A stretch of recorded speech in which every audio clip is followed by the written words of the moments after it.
तर नमस्कार. असा कांदा फोडायचं.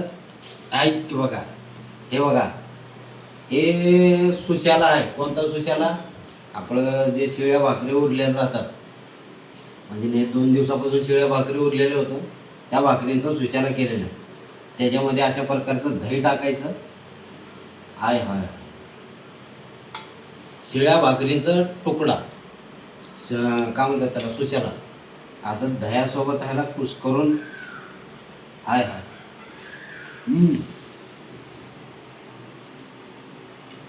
तुम्हाला रेसिपी पाहिजे तर मी रेसिपी देतो.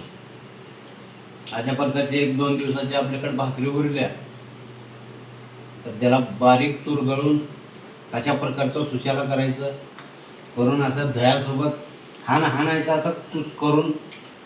हां, अतिउत्तम. मी तुम्हाला नक्की रेसिपी शेअर करणार आहे.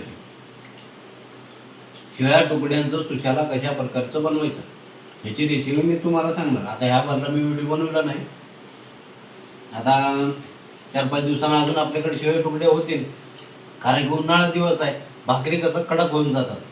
आता सकाळी केलेली भाकरी संध्याकाळी केलेली रात्रीच्या टायमाला केलेल्या भाकरी सकाळपर्यंत कडक होऊन जातात. मग त्या भाकरींचं आपण काय करायचं, बारीक कुटून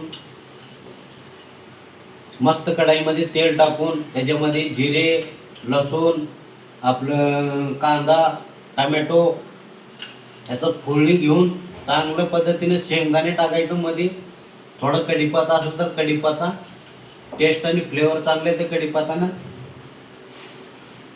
मग वरून जरा कोथिंबीर, हळद, मिरचू, मीठ टाकून असं झणझणीत अशा प्रकारचं सुशाला करायचं. शेंगदाणे टाकून आणि मध्ये दही टाकून असा नाक पुळवणार. शिळ्या भाकरी टाकून द्यायच्या नाही, काय म्हणताय. आणि सोबत हे शिळी भाकरी आहे आणि हे गवारीची भाजी. आणि अशा पद्धतीचं कांदा कालाचं पिलो यांना प्यायला लागल्याचं दूध. सकाळी कसं नाश्त्यामध्ये कसं भाकर दही,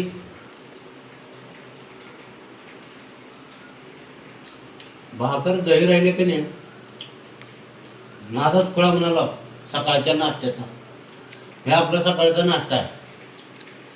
तुमचा कसा आहे सकाळचा नाश्ता? प्रत्येक गोष्टी का तुम्ही असं नाही ते नाही का, हे आपला सकाळचा नाश्ता एकदम घरगुती पद्धत. शिळ्या भाकरींचे तुकडे सुशाला, असं भाकर दही, फर्स्ट क्लास गवारीची भाजी खायला हे करायचं नाही बरं का. आणि काम पण तसंच आहे आपलं. आता गेले की हे साई आहे, साई आहे,